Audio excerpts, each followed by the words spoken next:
Rabbighfirli, hapuskan dosa-dosaku sebagaimana aku berjalan di pantai. Pantai itu basah kena air, nampak bekas tapak kakiku, lalu datang ombak, hilang tak nampak bekasnya. Setahun yang lalu banyak silapku, salahku, dosa mata. Kadang kita tak mau menengok, tertengok pula. Kadang kita tak mau memandang, terpandang pula. Alhamdulillah, sejak sekarang ini tak terlalu banyak dosa mata karena orang pakai masker. Oleh sebab itu maka kita katakan Rabbighfirli, tutupi silap salahku. Itulah yang kita baca sebelum maghrib tadi 3 kali, setelah maghrib sekali. Sebelum maghrib 3 kali kita katakan fis sanatil madhiyati, setahun yang lalu dosaku banyak ya Allah, dari mulai buka mata sampai tutup mata, dosa telinga, dosa tangan, dosa kaki, dosa pikiran, lintasan dalam pikiran, terbesit di dalam hati. Maka kita katakan Rabbighfirli, hapuskanlah itu semua ya Allah. Adapun sesama manusia, kita minta ampun, hutang piutang kita bayar. Yang sudah jatuh tempo, yang belum jangan. Nanti udah jatuh tempo baru. Rabbighfirli. Setelah itu barulah wali walidayya, kedua orang tuaku. Yang tak sanggup membalas budinya, doakan saja dia. Inilah yang teringan. Kalau sanggup menggendongnya dari Palembang sampai ke Makkah, tawaf 7 kali putaran, dilanjutkan dengan sa'i, diteruskan ke Padang Arafah, digendong sampai Muzdalifah, melontar jumrah di Mina, balik lagi ke Makkah, tawaf ifadah, sampailah tahallul, belum dapat membalas sekali teriakannya saat melahirkan, meregang nyawa, sobek, dijahit oleh Pak Dokter SPOG, spesialis obgyn. Seringan-ringan membalas budi baiknya, ucapkanlah ini, Rabbighfirli wali walidayya. Sudahlah tak dapat membalas budi baiknya, menyusahkannya pula. Saya kalau memberikan motivasi ke mahasiswa-mahasiswa baru, pesan saya tak banyak, adik-adik mahasiswa, kalau kalian belum sanggup membahagiakannya, jangan kalian susahkan dia. Kalau kalian belum sanggup menyenangkan hatinya, jangan tuntut dia macam-macam. Jangan sampai begitu melihat nama kalian di handphone, kumat darah tingginya. Karena dia tahu, asal datang namanya pasti masalah. Bahkan nama, tak pula nama budak itu dibuat situ, sebutnya troublemaker, tukang buat masalah. Na'udzubillah. Selesai saya pengajian subuh, datanglah emak-emak, ibu-ibu sudah tua umur 70-an. Ustaz Somad, ya Bu, ada yang mau kuadukan sama Ustaz. Apa namanya Bu? Aku ini kan memang tempat mengadu. Allahus Somad, Allah tempat mengadu. Apa namanya Bu? Anak saya nyuruh saya jual tanah Pak Ustadz. Tanah dia atau tanah ibu? Tanah saya. Kenapa disuruhnya jual? Kata dia, mak udah tua, tak ada gunanya banyak-banyak tanah. Mak nanti kan mati dimakan cacing tanah. Naik cacing saya. Emosi saya. Tunjukkan saya mana rumah ibu, saya datang ke sana, bawakan anak ibu, itu biar saya ceramahi dia. Takut saya Pak Ustadz, nanti Ustadz ceramahi, Ustadz balik dia ngamuk ke saya. Sudahlah tak menyenangkan dia, menyusahkan, menyuruhnya pula menjual tanah.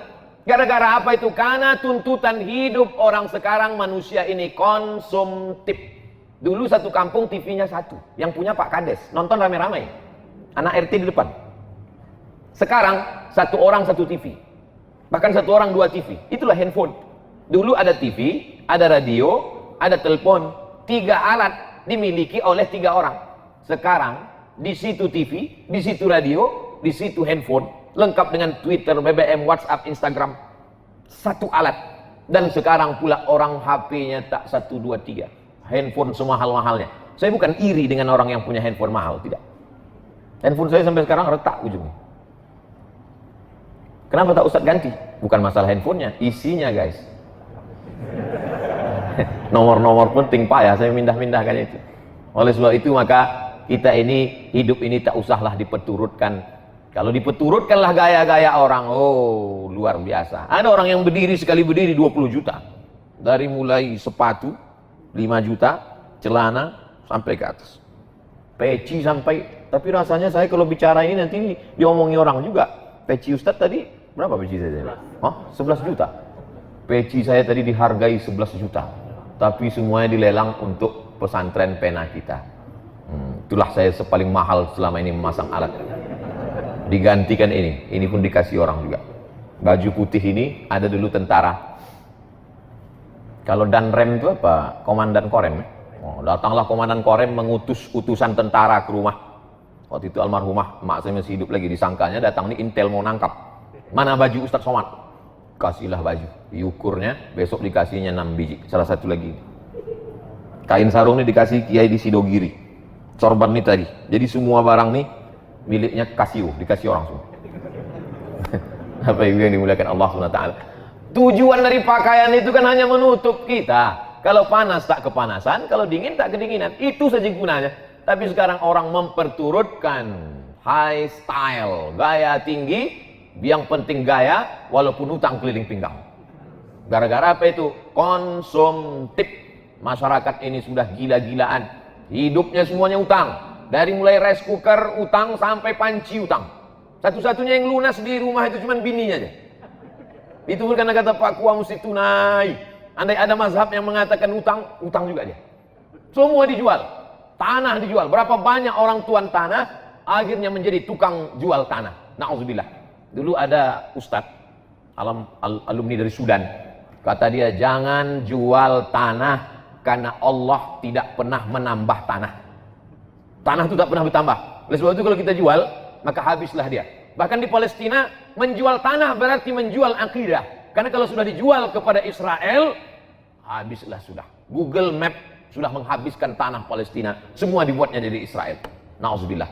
Oleh sebab itu maka sependek-pendek bakti kita kepada orang tua, doa. Jangan sampai lupa. Rabbil firli wali walidayya. Makanya tadi Ustadz Solhas bertahan supaya tausiahnya di sana. Saya bilang kita mesti pindah, harus mendekat ke ibu-ibu, biar ibu itu nggak pindah. Sebetulnya tujuan saya membaca ini. Rabbil firli wali walidayya. Jadi berdoanya pakai ring. Yang didoakan yang pertama ring satu diri kita dulu. Setelah diri kita baru orang tua.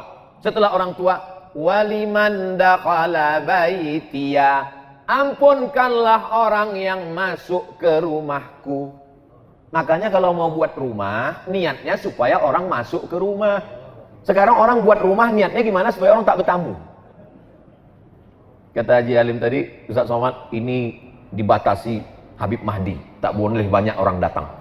Loh, nggak boleh banyak orang datang, ini kan banyaknya. Ini baru intern aja. Ini limited edition ini. Jadi kalau kita minta ampun kepada Allah itu aku dulu. Setelah itu kedua orang tuaku. Semua orang yang masuk ke dalam rumahku, ampunkan dia ya Allah.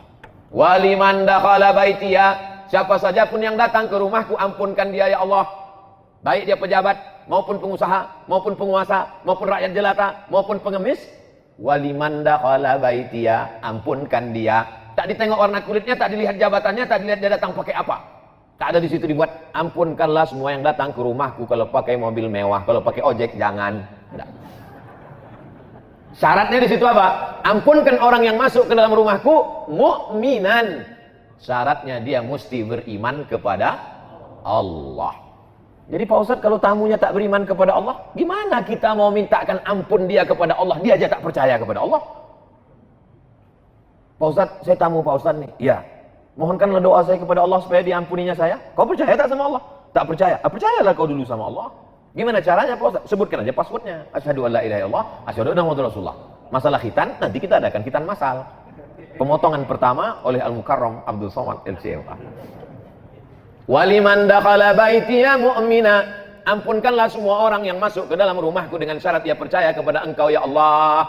Yang keempat, walil mu'minin. Dan kepada laki-laki yang beriman. Kenapa Pak Ustadz setiap disebutkan laki-laki sama perempuan, laki-laki duluan? Kata ibu-ibu yang tak setuju. Karena mereka punya prinsip ladies first. Mestinya dibalik ini Pak Ustadz. Wal mu'minat duluan. Laki-laki duluan itu bukan karena kehormatan. Tapi karena tanggung jawab. Laki-laki itu tanggung jawabnya luar biasa. Makanya sekarang banyak laki-laki yang tidak siap menjadi laki-laki. Itulah dia. Namanya lady boy. Wajahnya lady, kakinya boy. Tak siap dia jadi laki-laki. Maka kita didik dia. Ada kalanya perempuan dilebihkan Allah. Ummuka. Perempuan. Siapa lagi ya Rasulullah? Ummuka. Siapa lagi ya Rasulullah? Ummuka. Jadi tidak selamanya disebut laki-laki. Ketika menyebut laki-laki, itu tanggung jawab. Tapi ketika menyebut perempuan, kehormatan.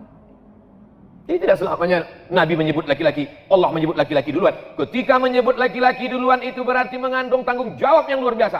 Laki-laki punya pundak memikul beban. Sedangkan ketika menyebut perempuan, maka yang disebut di situ adalah kehormatan yang luar biasa. yang pertama kali masuk ke dalam surga setelah Nabi Muhammad SAW. Masuk Nabi ke dalam surga, Nabi menoleh ke belakang, dilihat Nabi perempuan. Siapa engkau? Kenapa kau lebih dulu? Kata perempuan itu, akulah perempuan yang membesarkan anak yatim.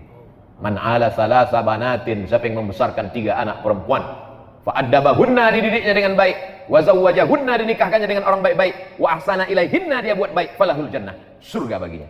Kalau menyebut perempuan adalah keutamaan. Oleh sebab itu maka laki-laki didulukan karena tanggung jawab yang luar biasa.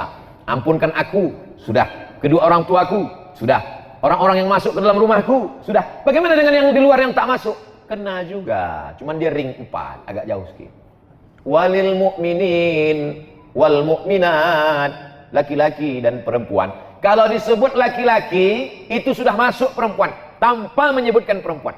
Contoh, ya ayyuhalladzina amanu, laki-laki. Kutiba alaikum, laki-laki. Kalau perempuan, kutiba alaikunna. Tapi kaedahnya kalau sudah disebut laki-laki, perempuan pasti masuk. Kalau sudah disebut walil mu'minin, perempuan pasti masuk. Kenapa ditambahkan lagi wal mu'minat? Pengkhususan, kehormatan, penghormatan untuk perempuan. Mana amila salihan, sesiapa saja yang membuat kebaikan, min zakarin, laki-laki, au unsa. Kenapa disebutkan perempuan di situ? Karena kehormatan, kedudukan, amal soleh. Al mu'minun wal mu'minat ba'duhum awliya'u ba'd. Jadi kalau orang berpatokan hanya pakai bahasa Arab, kalau sudah disebut laki-laki perempuan tak masuk, maka tak ada perempuan yang puasa nanti. Kau tak puasa? Enggak, ayatnya kan untuk laki-laki. Nah ini kaedahnya menurut para ulama, bukan kata Abdul Somad. Kalau sudah kita berniat baik, mengaku kepada Allah bahwa kau menciptakan aku, kau memberi rezeki aku, kau yang menghidupkan aku, kau mematikan aku datang dengan bawa banyak dosa, ampunkan aku, ampunkan kedua orang tuaku, ampunkan orang yang masuk ke rumahku, yang tak masuk ke rumahku juga, yang laki-laki perempuan kan ampunkan. Datang juga orang mengejek kita, zolim pada kita, aniaya kepada kita, maka kita jelaskan di ujung, wala tazidil zalimina illa tabara. Orang yang zalim, orang yang aniaya, orang yang memusuhi, hanya semakin jauh, semakin tenggelam dalam azab, semakin binasa. Tak masuk dalam doa kita, Allah yang ngasih tahu tanpa kita doakan. Doanya titik hanya sampai mukminat saja. Jadi saya yakin dan percaya setiap orang yang datang kemari melihat kaligrafi di rumah Haji Alim, Masya Allah, semua yang datang kemari macam menengok kucing. Hebat ini Pak Ustadz. Apa hebatnya? Entah apalah isinya ini Pak Ustadz. Ya, jangan ragu, karena videonya sudah ada, tinggal tonton saja. Tulis Ustadz Somad di rumah Haji Alim di Palembang malam tahun baru hijrah. Ustadz Abdul Somad official channel. Subscribe, like and share. Saudara yang dimuliakan Allah Subhanahu wa taala. Tidak pernah terlintas di pikiran saya, tak pernah disetting, tak pernah diatur bahwa malam tahun baru mesti di Palembang, mesti di rumah Haji Alim, mesti bersama para habaib. Tak pernah saya atur, tak pernah saya setting. Saya serahkan saja jadwal Sumatera Selatan Habib Mahdi, karena dia yang paling mengerti. Saya tak berani saya sendiri datang, takut saya, banyak jebakan-jebakan Batman. Maka Sahibud Dar a'lamu bidarihi, ahlu Makkah a'lamu bidariha.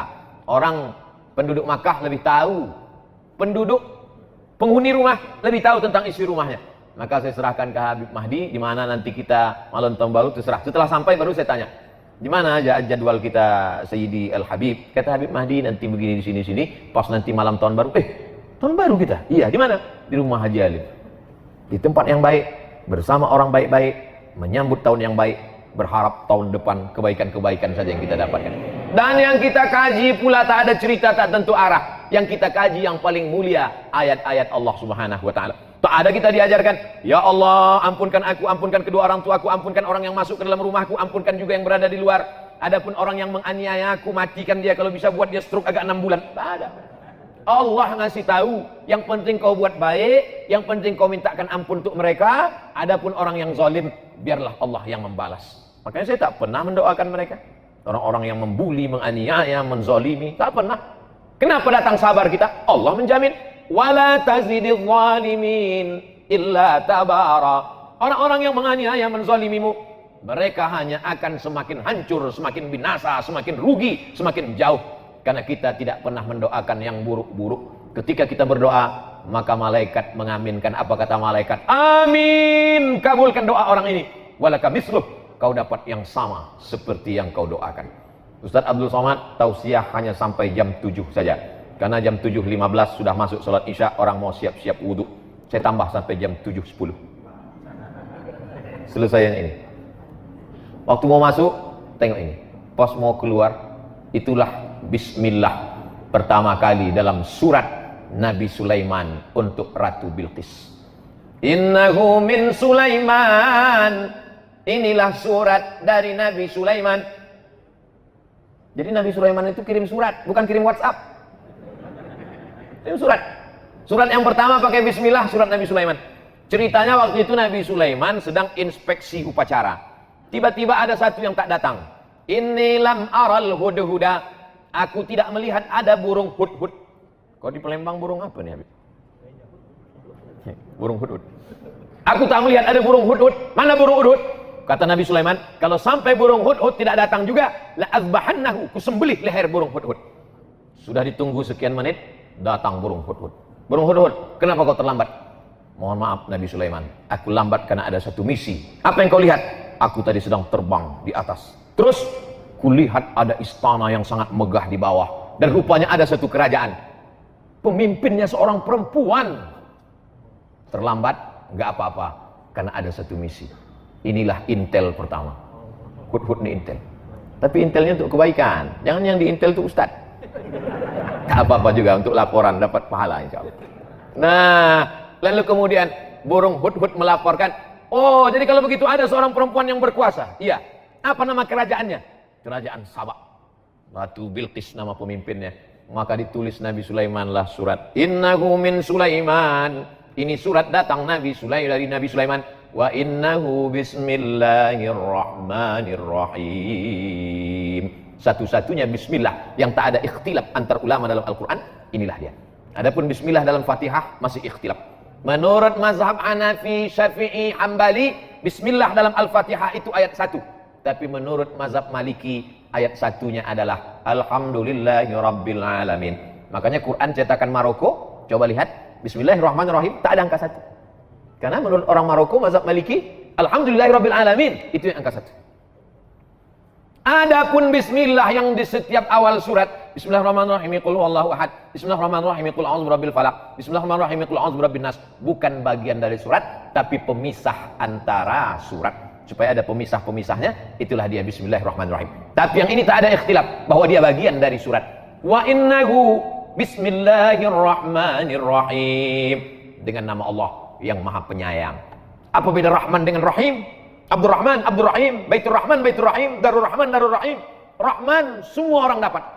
Yang tak sholat dapat, yang tak puasa dapat, yang tak peduli tahun baru hijrah dapat. Karena Allah itu Maha Kasih dan Sayang. Tapi yang Rahim, yang dapat hanya orang beriman saja. Allah membagikan nikmat barokah itu macam menaburkan beras di waktu pagi. Ketika orang beternak ayam, dia taburkan beras di waktu pagi, semua ayam dapat. Ayam baik dapat, ayam jahat pun dapat. Begitulah Rahman ditebarkan Allah. Yang puasa dapat, yang tak puasa dapat, yang sholat subuh dapat, yang tak sholat subuh pun dapat. Jadi jangan kita iri. Saya nih Pak Ustadz rajin sholat berjamaah, kenapa tak dapat? Dia nggak sholat maka dapat. Rahman. Tapi tak semuanya dapat Rahim. Makanya disebutkan Ghafuran Rahima. Karena yang mendapatkan ampunan itu hanya orang yang mendapatkan Rahim dari Allah Subhanahu wa taala. Ana Rahman, kata Allah, aku ni Rahman. Syaqaqtu rahim min ismi. Rahim, maaf beribu maaf. Rahim, kantong janin dalam perut perempuan itu diciptakan dari Asmaul Husna. Ya Rahman, Ya Rahim, Ya Malik, Ya Qudus, Ya Salam, Ya Mu'min, Ya Muhaimin, Ya Aziz, Ya Jabbar, Mutakabbir, Ya Khaliq, Ya Bari, Ya Musawwir, Ya Ghaffar, Ya Qahhar, sampai Ya Somad. Nah, itu mesti disebut. Bismillahirrahmanirrahim. La ta'lu alayya. Hai kerajaan Bilqis, wahai Ratu Bilqis, Raja Sabak, la ta'lu alayya, jangan kau lebih tinggi daripada aku. Akhirnya menyerahlah Bilqis karena dikatakan jangan kau lebih tinggi daripada aku. Kalau begitu aku datang. Wa'tuni muslimin, datanglah kalian menghadap aku ke kerajaan aku dalam keadaan menyerahkan diri, berserah diri kepada Allah. Maka lalu kemudian Bilqis pun datang menghadap Sulaiman. Tapi Sulaiman mau menunjukkan kehebatannya, kekuasaannya. Bukan suratnya saja yang hebat, dikumpulkan Nabi Sulaiman lah bala tentaranya. Ini sekarang Bilqis sudah berada di tengah jalan. Sebentar lagi dia akan sampai ke Palestina dari Yaman. Ayyukum ya'tini bi'arsyiha qabla an yatuni muslimin. Siapa yang sanggup membawa kursi Bilqis ke Palestina sebelum Bilqis sampai? Wa qala ifritum minal jin. Berkatalah jin Ifrit. Jadi ada salah satu tentara Nabi Sulaiman itu namanya jin Ifrit. Ana atika bihi qabla an taquma min maqamik. Hai Sulaiman, aku bisa membawa kursi Bilqis dari Sabak ke Palestina sebelum kau tegak dari tempat dudukmu. Sebelum kau tegak dari tempat dudukmu, kursi Bilqis sudah sampai kemari. Kata Sulaiman, ada lagi yang bisa lebih cepat dari ini?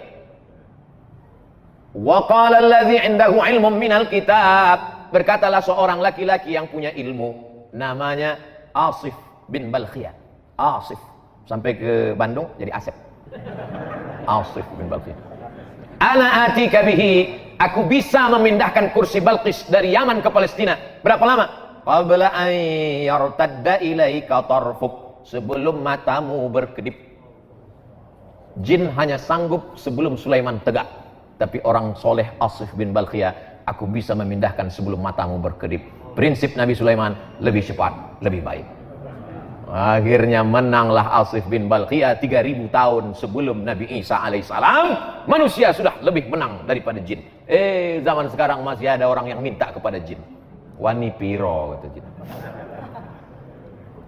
La ta'lu alayya, hai Balqis, hai kerajaan Sabak, jangan sampai kalian lebih tinggi daripada aku. Maka siapa saja yang keluar dari sini, maupun pejabat, maupun orang kaya, maupun pengusaha, keluar dari pintu, apa kata Haji Alim? La ta'lu alayya, jangan kau lebih hebat daripada aku. Jangan kau lebih tinggi daripada aku. Wa'tuni muslimin, datang kau sekali lagi kemari dalam keadaan menyerahkan diri. Maksudnya jangan kau lebih tinggi daripada aku, kepeduliannya kepada fakir miskin, kepedulian kepada masjid, kepedulian kepada orang tua. Ustadz-ustadz yang disantuni Haji Alim meninggal, istri dan anaknya tetap dikirimi sampai sekarang. Ustadz tahu dari mana? Tadi Haji Alim cerita. Tapi tidak dipesankannya Ustadz sampaikan ayat ini nanti, enggak. Saya aja mengait-ngaitkannya. Saya ini kan suka mengait-ngaitkan di kepala saya. Wa'tuni muslimin. Maka dijawablah oleh Balqis. Apa kata Balqis? Kami bersama Sulaiman dan kami berserah diri kepada Allah. Itulah yang kita katakan dalam sholat kita tadi. Hanifan musliman. Kami condong kepada kebenaran dan kami berserah diri kepada Allah. Wa ma ana minal musyrikin. Aku tidak berserah kepada selain Allah. Tapi yang dimuliakan Allah Subhanahu wa taala, maka di tahun baru hijrah ini sudah kita awali dengan yang baik-baik. Di akhir tahun kita baca doa, berzikir, sholawat, sholat maghrib. Habis sholat maghrib zikir lagi, baca doa awal tahun. Habis itu kemudian pengajian. Nanti sholat isya. Habis itu jangan dinodai dengan yang kotor-kotor. Pakai baju putih. Datang kemari sebelum kesini mandi bersih. Pakai baju putih. Andai tertumpah satu tetes kopi, tak mungkin saya berani datang kemari. Malu menghadapi manusia. Bagaimana menghadap Allah dengan yang kotor-kotor?